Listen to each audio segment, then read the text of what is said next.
সুপ্রিয় শিক্ষার্থী ভাই ও বোনেরা, পাইমেট ক্লাবের সাথে আমি আছি সুদীপ্ত। আজকে আমরা যে কনসেপ্টটা নিয়ে আলোচনা করব সেটা হচ্ছে হোয়াট ইজ ইন্টিগ্রেশন, ইন্টিগ্রেশন কী, আমাদের লাইফে ইন্টিগ্রেশনের প্রয়োগটাই বা কী এবং ইন্টিগ্রেশনটা কিভাবে এসেছে এই হিস্টোরি নিয়ে আলোচনা করব। আজকে কিন্তু আমরা কোনো ম্যাথমেটিক্যাল টার্ম নিয়ে আলোচনা করব না, আমরা আজকে খুবই বেসিক ইন্টিগ্রেশনের কনসেপ্টগুলো নিয়ে আলোচনা করব। যারা গণিত নিয়ে পড়াশোনা করেন বা উচ্চ মাধ্যমিকে যারা পড়াশোনা করেন তাদের একটা গুরুত্বপূর্ণ টপিকস হচ্ছে ক্যালকুলাস, এবং এই ক্যালকুলাসের কিন্তু দুইটা পার্ট বা দুইটা শাখা বলা যায়, একটা হচ্ছে ডিফারেন্সিয়েশন, একটা হচ্ছে ইন্টিগ্রেশন। তাহলে আমি যদি এই যে দুইটা শব্দ ডিফারেন্সিয়েশন, দেখেন শব্দের মধ্যেই কিন্তু এগুলার তাৎপর্য নিহিত রয়েছে। আমি যদি আপনাকে বলি ডিফারেন্সিয়েশন, একটু ভালো করে লক্ষ্য করেন, ডিফারেন্সিয়েশন তার মানে এখানে ডিফারেন্সের কাজ করা হচ্ছে, ডিফারেন্সের কাজ করা হচ্ছে মানে এখানে বিয়োগের কাজ করা হচ্ছে বা ছোটো করা, মানে ভেঙ্গে ভেঙ্গে এটাকে ছুটে করার কাজটাকে বোঝাচ্ছে, মানে আলাদা করা। যেমন এই যে মনে করেন এখানে আমি একটা ম্যাপ রেখেছি, এই ম্যাপটাকে আমি আলাদা করব, মানে ভেঙ্গে ভেঙ্গে টুকরা টুকরা করব, সেক্ষেত্রে আপনাকে এটাকে ডিফারেন্সিয়েশন করতে হবে, ডিফারেন্সিয়েশন করতে হবে। এখন এরকম মনে করেন অনেকগুলা ম্যাপকে যদি আপনি যুক্ত করতে চান বা পেপার ওয়েটকে যদি যুক্ত করতে চান, আমি এটাকে ম্যাপ বললাম, এরকম যদি অনেকগুলো পেপার ওয়েটকে আপনি যুক্ত করতে চান তাহলে আপনাকে ইন্টিগ্রেশনের হেল্প নিতে হবে। প্রশ্ন হচ্ছে কেন, তো কেন কীভাবে এই বিষয়গুলো নিয়ে আজকে আমরা আলোচনা করব। তো চলুন, ওকে। তো ডিফারেন্সিয়েশন মানে হচ্ছে এটা ভেঙ্গে ভেঙ্গে আলাদা করে, মানে আলাদা করার কাজটা করে হচ্ছে ডিফারেন্সিয়েশন, এবং ইন্টিগ্রেশনে হচ্ছে ইন্টিগ্রেট এর কাজ করে, মানে এটা হচ্ছে যে যুক্ত করার কাজ করে থাকে। তার মানে ইন্টিগ্রেশন শব্দটার আক্ষরিক অর্থ হচ্ছে যোগফল নির্ণয়, অর্থাৎ যোগজীকরণ হলো যোগফল নির্ণয়ের একটা বিশেষ প্রক্রিয়া, আমরা এটাকে বলতে পারি। তো প্রশ্ন হচ্ছে কেন কেন এখানে যোগফলের বিষয়টি আসবে। তো এই জিনিসটা জানার পূর্বে আমরা এখানে কিছু চিত্র লক্ষ্য করি, কেন ইন্টিগ্রেশন এসেছে সেটা আমরা এখান থেকে বোঝার চেষ্টা করব। তো প্রথমতই আপনাকে একটা বিষয় মাথায় রাখতে হবে যে আমরা ছোটোবেলা থেকে জেনে এসেছি যে প্রয়োজনীয়তাই হচ্ছে উদ্ভাবনের জনক, অর্থাৎ যখনই কোনো কিছুর প্রয়োজন হয় তখনই আসলে কোনো কিছু আবিষ্কার হয়। যেমন আমরা যদি বলি কোভিড-19 যখন করোনা ভাইরাস এসেছে, তো এই করোনা ভাইরাসের বা এই করোনা ভাইরাসটাকে প্রতিরোধ করার জন্য কিন্তু আমাদের ভ্যাকসিন এসেছিল। সো ঠিক এভাবে প্রত্যেকটা জিনিসের পেছনেই কিন্তু একটা উদ্দেশ্য আছে, যে উদ্দেশ্যের কারণে ওই জিনিসটা তৈরি হয়েছে। তো আমি এখানে টোটাল 3টা চিত্র অঙ্কন করেছি। তো এটা হচ্ছে আমাদের আয়তক্ষেত্রের চিত্র, এটা হচ্ছে আমাদের একটা ত্রিভুজের চিত্র, এটা হচ্ছে আমরা একটা জাস্ট নর্মাল একটা চিত্র অঙ্কন করেছি। এখন আমি ধরে নিলাম এখানে এই যে মানে আয়তক্ষেত্র, এটার নাম হচ্ছে এবিসিডি আয়তক্ষেত্র। এই যে ত্রিভুজ, এই ত্রিভুজের নাম আমরা ধরে নিলাম এবিসি ত্রিভুজ, ওকে। আর এটা হচ্ছে আমাদের একটা চতুর্ভাগ, যেখানে এখানে আমরা একটা কার্ভ অঙ্কন করেছি, আমরা কার্ভে একটু পরে যাচ্ছি। এখন আমি যদি আপনাকে বলি যে এই যে আয়তক্ষেত্র, এই আয়তক্ষেত্রের এরিয়া বা ক্ষেত্রফল কত, তাহলে কিন্তু আপনি খুব ইজিলি এটা ফাইন্ড আউট করতে পারবেন। কীভাবে?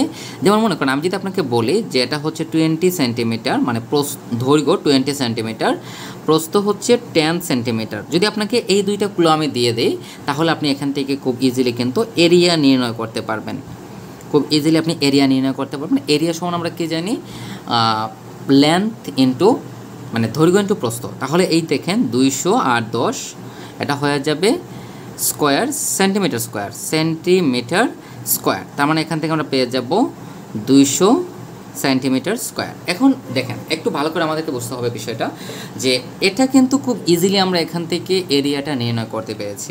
এখন আমি যদি আপনাকে এই ত্রিভুজটার কথা বলি যে এই ত্রিভুজের ক্ষেত্রফল কত, তো মনে করেন এটা হচ্ছে আমাদের 20 সেন্টিমিটার, এটা ধরে নিলাম আমি 10 সেন্টিমিটার, এটাও আমি ধরে নিলাম 10 সেন্টিমিটার, মানে একটা সমদ্বিবাহু ত্রিভুজ আমি ধরে নিলাম।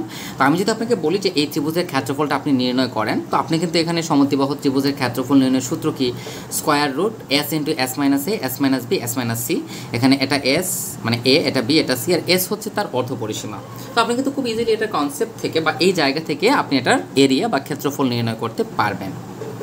সমস্যাটা হচ্ছে কোথায় জানেন, আমাদের যে স্পেস আছে, আমাদের যে মহাবিশ্ব আছে, এই মহাবিশ্ব কিন্তু এরকম চতুর্ভুজ আকৃতির বা ত্রিভুজ আকৃতির বা বর্গ বা রম্বস বা বৃত্ত এরকম নির্দিষ্ট শেপ না, কিন্তু অ্যাকচুয়ালি আমরা আসলে জানি না যে আমাদের এই মহাবিশ্ব কেমন। তো এই মহাবিশ্বের যখন আপনি বা মহাবিশ্বের মধ্যে অবস্থিত কোনো বস্তুর যখন আপনি এরিয়া নির্ণয় করতে যাবেন তখনই হচ্ছে সমস্যা।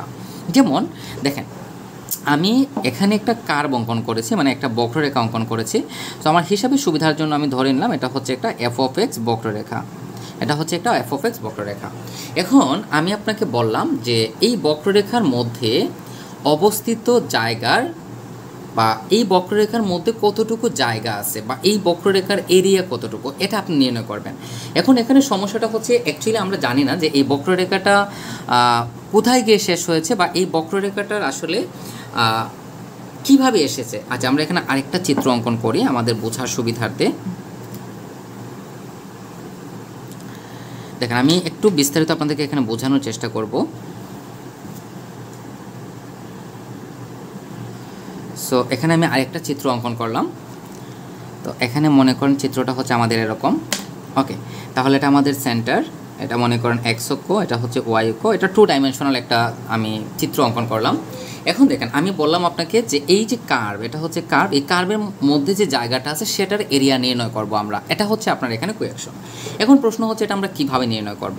দেখেন, এই যে ভেতরে যে কার্ভটা, এই যে কার্ভের ভেতরে যে এরিয়াটা আছে, অথবা এই যে কার্ভ, এই কার্ভের ভেতরে যে এরিয়াটা আছে, এই এরিয়ার কিন্তু বা এই এরিয়াটাকে কিন্তু আপনি স্পেসিফিকলি কোনো বর্গ, বৃত্ত, রম্বস, সামান্তরিক, ত্রিভুজ এইগুলোর মধ্যে ফেলতে পারবেন না, বা এই ফর্মুলাগুলো বা এই স্পেসিফিক ফর্মুলাগুলো আপনি এখানে অ্যাপ্লাই করতে পারবেন না। তাহলে আমরা এটার এরিয়া কিভাবে নির্ণয় করব।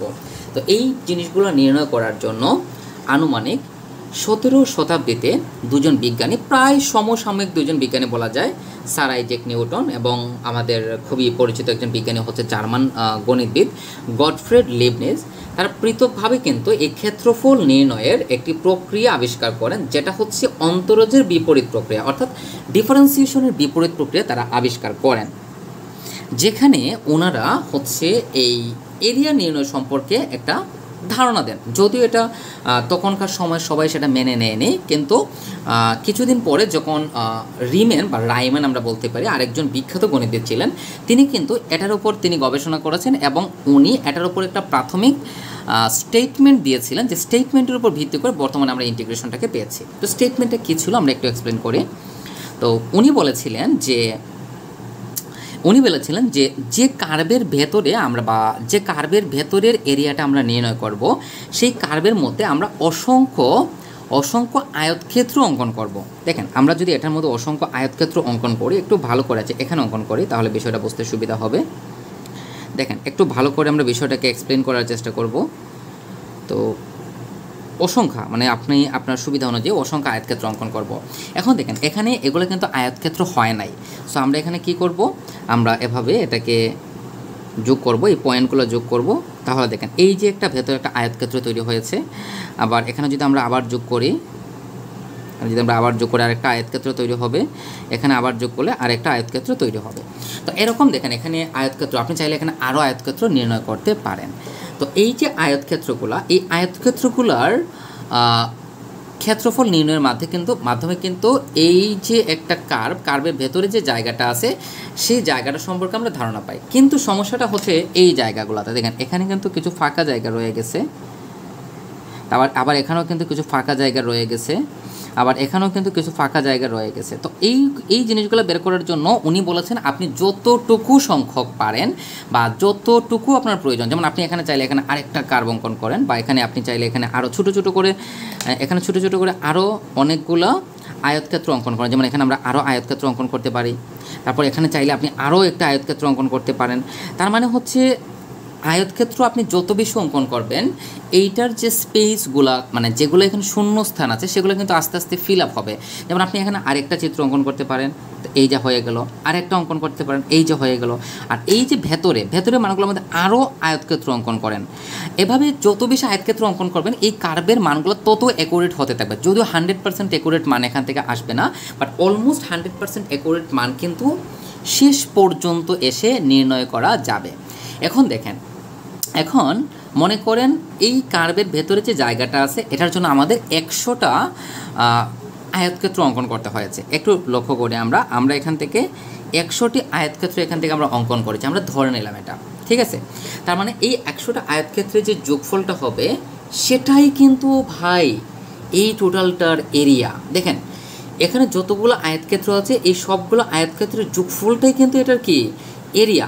এখন এখানে একটু এক্সপ্লেন করি, এই জায়গাটা আমি আপনাদেরকে একটু বোঝানোর চেষ্টা করি। মনে করেন আপনি চিন্তা হয়েছে যে আপনি এই জায়গাটাকে আর আয়তক্ষেত্র অঙ্কন করবেন না, কোনো সমস্যা নাই, এটাকে উপরের দিকে একটু বৃদ্ধি করে দেন, কোনো সমস্যা নাই, তারপর এটা যোগ করে দেন। আমি আপনাদেরকে দেখিয়ে দিচ্ছি, এটা যোগ করে দেন, এটা যোগ করে দেন, তাহলে দেখেন এটা তো একটা আয়তক্ষেত্র হয়ে গেল। তো এই আয়তক্ষেত্রের এরিয়া আমি ধরে নিলাম মনে করেন 50 না 60 মনে করেন, এই আয়তক্ষেত্রের এরিয়া মনে করেন 60 সেন্টিমিটার স্কোয়ার। এখন প্রশ্ন হচ্ছে এই টোটাল এই অংশের আয়তক্ষেত্রের এরিয়া যদি 60 সেন্টিমিটার হয় তাহলে এই যে কালার করে এরিয়া সেটা হবে 30 সেন্টিমিটার। এভাবেই হচ্ছে এর বাইরের যেগুলো আছে সেগুলোর মানও আপনি এখান থেকে নির্ণয় করতে পারেন।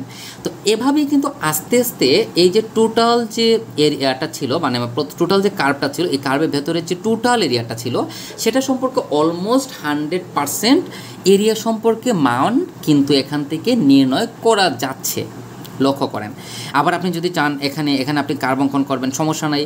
তবে এখানে একটা বিষয় আপনাকে মনে রাখতে হবে, আপনার কার্ভের স্ট্রাকচারটা অ্যাকচুয়ালি কেমন সেটা আপনার জানতে হবে, যেটা প্যারাবোলা হবে, হাইপারবোলা হবে, এলিপস হবে, নাকি এটা সার্কেল হবে, এই কনসেপ্টটা আপনাকে ডেফিনেটলি জানতে হবে। যেমন এটাকে আমি যদি ধরে নিলাম এটা একটা মনে করেন একটা বক্ররেখা এভাবে দিয়ে দিলাম, তার মানে এই অংশটা টোটালটার যতটুকু মান আসবে এই অংশটা কিন্তু তার অর্ধেক, তার মানে তার অর্ধেক মান আসবে, মানে তার এরিয়া অর্ধেক হবে, কারণ টোটালটা এরিয়া কিন্তু এই অংশটা। তো এভাবে কিন্তু এই যে কার্ভ, এই যে বক্ররেখা, এই বক্ররেখাটার নাম কী ছিল আমি ধরে নিলাম, এই যে বক্ররেখাটা এটার নাম হচ্ছে y = f(x) বক্ররেখা। তার মানে এই y = f(x) বক্ররেখার ভেতরে যে জায়গাটা ছিল সেটা কিন্তু আমরা বের করতে পেরেছি। এবং বেরটা আমরা কীভাবে বের করেছি কতগুলো আয়তক্ষেত্র আছে বা কতগুলো হাফ আয়তক্ষেত্র আছে, দেখেন এখানে হাফ আয়তক্ষেত্র, এখানে আবার হাফ আয়তক্ষেত্র, এই সবগুলো যোগ করেই কিন্তু আমরা কি পেয়েছি এরিয়া পেয়েছি। তার মানে এই এরিয়া নির্ণয়ের জন্যই কিন্তু প্রাথমিকভাবে এই ইন্টিগ্রেশন শব্দটা এসেছিল। আচ্ছা এখানে আমি বলে রাখি যে যদিও আমরা জানি যে এই ক্যালকুলাসের জনক বলা হয় নিউটন বা আমাদের লিবনিজ স্যারকে, কিন্তু প্রকৃতপক্ষে কিন্তু তা নয়। আনুমানিক 11 সেঞ্চুরিতে, আমরা 11 সেঞ্চুরিতে কিন্তু ভাস্কর নামে একজন বিখ্যাত গণিতবিদ ছিলেন, তিনি ক্যালকুলাস সম্পর্কে একটা প্রাথমিক ধারণা দিয়েছিলেন, কিন্তু যদিও তখনকার সময় এই ধারণাটা ওই রকম নেওয়া হয় নাই। পরবর্তীতে স্যার আইজ্যাক নিউটন এবং লিবনিজ ওই দুইজন মিলে কিন্তু এই এরিয়া নির্ণয়ের ধারণাটি নিয়ে আসেন এবং এই ধারণাটিকে সহজ করে সবার সামনে তুলে নিয়ে আসেন হচ্ছে রাইম্যান নামক আরেকজন গণিতবিদ। তো এখানে হয়েছেটা কি দেখেন, এখানে যতগুলা মান আছে, এখানে যতগুলা আয়তক্ষেত্র আছে সবগুলার কি করা হয়েছে যোগফল নির্ণয় করা হয়েছে। ভালো করে লক্ষ্য করে দেখেন সবগুলার যোগফল নির্ণয় করা হয়েছে। আর যোগফল মানে কি? যোগফল মানে হচ্ছে সাম। যোগফল মানে হচ্ছে সাম। সামের প্রথম অক্ষর কি? এস। আর এই এসটা কি একটু বড় করে এই চিহ্নর নাম দেওয়া হয়েছে, যার নাম হচ্ছে ইন্টিগ্রেশন, এবং এখান থেকে আসলে ইন্টিগ্রেশনের সূত্রপাতটা ঘটে। মনে রাখতে হবে ইন্টিগ্রেশন কিন্তু ডিফারেন্সিয়েশনের ঠিক বিপরীত। ডিফারেন্সিয়েশন যে কাজগুলো করবে ইন্টিগ্রেশন হচ্ছে তার ঠিক বিপরীত কাজগুলো করবে। তো আশা করি আমরা এই বিষয়টা বুঝতে পেরেছি যে কেন এই ইন্টিগ্রেশনটা এসেছে বা এই ইন্টিগ্রেশনটা কিভাবে এসেছে, কার কার অবদান এখানে রয়েছে, এই কনসেপ্টগুলো সম্পর্কে আমরা এখানে ধারণা পেয়েছি। এখন আমরা একটু বোঝার চেষ্টা করি যে আমাদের রিয়েল লাইফে এই ইন্টিগ্রেশনটা কোথায় অ্যাপ্লাই করা হয়। আমি যদি আপনাকে সহজভাবে বলি তাহলে আমাদের লাইফের অলমোস্ট সব জায়গাতেই কিন্তু এই ইন্টিগ্রেশনের অ্যাপ্লাই রয়েছে। ওকে, সো এখানে আমি যদিও আমি খুব ভালো একটা চিত্র অঙ্কন করতে পারি না, সো এখানে আমি বেশ কিছু চিত্র অঙ্কন করলাম। তো আমরা যদি একটু আমাদের আর্কিটেকচার শিল্পের দিকে যাই, তো যারা আর্কিটেক্ট ওনারা যখন বিল্ডিং তৈরি করেন সেক্ষেত্রে কিন্তু প্রতিটা পদে এই ক্যালকুলাসের ব্যবহার রয়েছে, অর্থাৎ ইন্টিগ্রেশনের ব্যবহার রয়েছে। কিভাবে? মনে করেন এটা হচ্ছে একটা বিল্ডিং, মানে এই বিল্ডিং এরকম এই আকৃতির একটা বিল্ডিং বানানো হবে। তো এই বিল্ডিং বানানোর জন্য এই বিল্ডিংয়ের ভেতরে কতটুকু জায়গা আছে সেই জায়গাটা আমরা নির্ণয় করব। এখন প্রশ্ন হচ্ছে ভাই এই জায়গাটা কিন্তু আপনি চাইলেই খুব ইজিলি নির্ণয় করতে পারবেন, কারণ এটা স্ট্রাকচারটা হচ্ছে সরাসরি আয়তক্ষেত্রের মতো। কিন্তু মনে করেন আপনি এমন একটা বিল্ডিং তৈরি করলেন, আঁকাবাঁকা একটা বিল্ডিং তৈরি করলেন, সেটার স্ট্রাকচার কিন্তু কোনো নির্দিষ্ট জ্যামিতিক ফরম্যাটের মধ্যে নেই, সেক্ষেত্রে আপনাকে ক্যালকুলাসে অ্যাপ্লাই করতে হবে। ক্যালকুলাসের অ্যাপ্লাই করে আপনাকে ভেতরের জায়গাটুকু আপনাকে নির্ণয় করতে হবে। যেমন এই যে ছাদ, আমি ছাদটা অঙ্কন করবো, এখন ছাদের মধ্যে কতগুলো ইট লাগবে, এর জন্য কিন্তু আপনাকে ক্যালকুলাসের হেল্প নিতে হবে, কারণ এখানে আপনাকে অঙ্কন করতে হবে যে কতগুলো আয়তক্ষেত্র আছে, তারপর সেই আয়তক্ষেত্রের সাথে ইটের কম্পেয়ার করতে হবে, তারপর সেই অনুযায়ী ইট নিয়ে এসে তারপর এই বিল্ডিংটা বানাতে হবে। সিমিলারলি যদি আমি আপনাকে বলি যে এই দুইটা হচ্ছে সড়ক, এটা হচ্ছে একটা সোজা সড়ক, তো এই সোজা সড়কের যদি আপনি এরিয়া মানে এই সড়কটা কতটুকু বড় এটা আপনি নির্ণয় করতে চাচ্ছেন, সো এই নির্ণয় করার জন্য আপনার কাছে একটা সুযোগ আছে। সো এই নির্ণয়টা আপনি কিভাবে করবেন, তো এই নির্ণয় করার জন্য কিন্তু আপনাকে ইন্টিগ্রেশনের হেল্প নিতে হবে, মানে যোগ করতে হবে। মনে করেন আপনি অনেক বড় একটা জায়গা, তো অনেক বড় জায়গা তো আপনি একসাথে আর আপনি মিটার বা স্কেল নিয়ে তো আপনি মাপ দিতে পারবেন না, তো আপনি এটাকে নির্দিষ্ট কিছু সংখ্যক অংশে ভাগ করে ফেলেন। মনে করেন আপনি এটাকে 20টা ভাগে ভাগ করলেন বা 10টা ভাগে ভাগ করলেন, এখন প্রতিটা ভাগ মনে করেন সমান, এখন একটা ভাগের যদি আপনি এরিয়া নির্ণয় করে ফেলেন তাহলে কিন্তু বাকিগুলোর এরিয়াও কিন্তু আপনি জেনে যাবেন, এবং সবগুলোকে যোগ করলেই এই যে এই যোগ বা সাম এই বিষয়টাই কিন্তু আসলে ইন্টিগ্রেশন। এখন দেখেন এটা কিন্তু সোজা ছিল যার জন্য আপনি আয়তক্ষেত্র ইউজ করতে পেরেছেন, বাট এটা তো সোজা না, তো এখানেও আপনি এভাবে আপনি আয়তক্ষেত্র অঙ্কন করবেন। যদি প্রয়োজন হয় বাইরের দিকে যায় বা ভেতরের দিকে আসে, আপনি আপনার চাহিদা অনুযায়ী আয়তক্ষেত্র অঙ্কন করে সেখান থেকে কিন্তু এটার এরিয়া নির্ণয় করতে পারবেন। তারপর যদি আমরা বলি আপনার কাছে প্রচুর টাকা আছে, ধরে নিলাম আপনার কাছে 50 লক্ষ টাকা আছে, আপনার কাছে 50 লক্ষ টাকা আছে, তো এই 50 লক্ষ টাকা আপনি এফডিআর করবেন। এফডিআর বোঝেন তো, ফিক্সড ডিপোজিট রেট, মানে আপনি 5 বছরের জন্য জমা রাখবেন, 5 বছর পরে আপনাকে ওনার একটা নির্দিষ্ট পরিমাণ প্রফিট দেবে। তো মনে করেন আপনি যে 50,000 টাকা 50 লক্ষ টাকা ব্যাংকে জমা রাখলেন, আপনাকে মনে করেন 9% হারে ওরা মুনাফা দিবে। তো আপনি 5 বছরের জন্য জমা রেখেছেন, তো 5 বছরে আপনি টোটাল কত টাকা পাবেন সেই বিষয়টাও কিন্তু ইন্টিগ্রেশন থেকে এসেছে, কারণ প্রথম বছরে আপনি যে টাকাটা পাবেন এটার সাথে পরের বছরের টাকা যোগ হবে, তার সাথে পরের বছরের টাকা যোগ হবে, এই যে যোগের বিষয়টা এটাই কিন্তু আসলে ইন্টিগ্রেশন। দেখেন ভাই, আমরা আসলে সহজে জানি না যে আসলে আমি ইন্টিগ্রেশনটা কোথায় ইউজ করি, বাট আমাদের যে দৈনন্দিন জীবনে প্রতিটা ক্ষেত্রে কিন্তু আমরা ইন্টিগ্রেশন ব্যবহার করি। আরও অনেক বিষয় আছে, যেমন আমি যদি আপনাকে বলি ব্যাংকিং খাত, এই যে ব্যাংকিং খাতের মধ্যে এফডিআর এর যে বিষয়টা বা ডিপোজিটের যে বিষয়টা, এগুলো কিন্তু আপনার ইন্টিগ্রেশন থেকে আছে। তারপর হচ্ছে ইলেকট্রিক্যাল ইঞ্জিনিয়ারিং যেগুলো আছে সেগুলো কিন্তু আপনার ক্যালকুলাসে ব্যবহার রয়েছে। তার মানে হচ্ছে আমাদের লাইফে এমন কোনো জায়গা নেই যে জায়গাতে আসলে ক্যালকুলাসটা আমরা অ্যাপ্লাই করি না। যেমন এই মুহূর্তে আমি পাইমেথ ক্লাবের ক্লাস বানাচ্ছি, তো আমাদের পাইমেথ ক্লাবের যে লগোটা, আমি যদি পাইমেথ ক্লাবের লগোটা আপনাদেরকে বলি, আমাদের লগোটা হচ্ছে এরকম লগোটা, তারপর নিচে লেখা আছে ম্যাথ ক্লাব, ওকে, ম্যাথ ক্লাব। এখন দেখেন আমি আপনাকে বললাম যে এই টোটাল অংশটার আপনি এরিয়া নির্ণয় করেন। এই টোটাল অংশটা বলতে আপনি সম্পূর্ণটা না, এই যে এরিয়াটা আছে এই জায়গা থেকে শুরু করে এই জায়গা পর্যন্ত, এই যে ভেতরে যে এরিয়া জায়গাটা আছে সেটার আপনি ক্ষেত্রফল নির্ণয় করেন। তো এর জন্য কিন্তু আপনাকে ইন্টিগ্রেশনের হেল্প নিতে হবে। তো মোরাল অফ দ্য স্টোরি হচ্ছে আমাদের লাইফের প্রতিটা ক্ষেত্রে, আমাদের লাইফের প্রতিটা জায়গাতে কিন্তু ইন্টিগ্রেশনের ব্যবহার রয়েছে, ডিফারেন্সিয়েশনের ব্যবহার রয়েছে। আপনি কোনো কিছুকে ভেঙে ছোটো করতে ইন্টিগ্রেশন লাগবে। যেমন আপনি যে কাজগুলো আমি আপনাদেরকে বললাম, যেমন আপনি বিল্ডিং তৈরি করেছেন সেটা হচ্ছে আপনার ইন্টিগ্রেশন, ভেঙে ফেলেছেন সেটা হচ্ছে ডিফারেন্সিয়েশন। একটার একটা ঠিক বিপরীত। আপনি ডিপোজিট জমা রেখেছেন, প্রতি বছর আপনার টাকাটা বৃদ্ধি পাচ্ছে, এটা হচ্ছে ইন্টিগ্রেশন। কিন্তু এই ডিপোজিটের টাকাটা আপনি প্রতি বছর ভেঙে খরচ করে নিচ্ছেন, দিস ইজ কল্ড ডিফারেন্সিয়েশন। তার মানে হচ্ছে আমাদের লাইফে প্রতিটা জায়গাতেই কিন্তু ইন্টিগ্রেশন এবং ডিফারেন্সিয়েশনের ব্যবহার রয়েছে। আজকের এই ক্লাসে আমরা আশা করি আপনাদের ক্যালকুলাস সম্পর্কে মোটামুটি একটা ধারণা দিতে পেরেছি, যেগুলো আসলে ক্যালকুলাসের একেবারে ভিত্তি বলতে পারেন আপনারা। তো আশা করি আমাদের পরবর্তী ক্লাসগুলো আপনারা দেখবেন। ধন্যবাদ।